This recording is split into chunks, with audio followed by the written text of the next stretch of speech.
सोमवार व्रत की पावन कथा पाँचू। एक दिन जब मामा अपने घर में यज्ञ करवा रहे थे तो भांजे का तबीयत खराब हो गया। उस दिन वह कमरे से बाहर नहीं आया। मामा ने कमरे के अंदर जाके देखा तो भांजे के प्राण निकल चुके थे, लेकिन मामा ने यह बात किसी को नहीं बताई और यज्ञ का सारा काम समाप्त किया। ब्राह्मणों को भोजन कराया। इसके बाद वह रोना शुरू कर दिए। भगवान शिव और माता पार्वती उस वक्त उसी रास्ते से जा रहे थे। रोने की आवाज़ सुनकर माता पार्वती भगवान शिव जी से पूछा, हे प्रभु, यह कौन रो रहा है?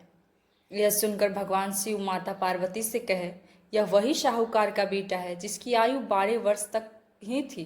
तब माता पार्वती ने शिव जी से व्यापारी के बेटे का जीवन दान देने को कहा। तब महादेव ने माता पार्वती से कहा, इसकी आयु इतनी ही थी। भगवान शिव के इस वचन को सुनकर माता पार्वती बार बार जीवन दान देने की आग्रह करने लगी। तब भगवान शिव ने उस शाहूकार के बेटे को जीवन दान दे दिया। इसके बाद मामा और भांजा दोनों अपने घर को लौट गए।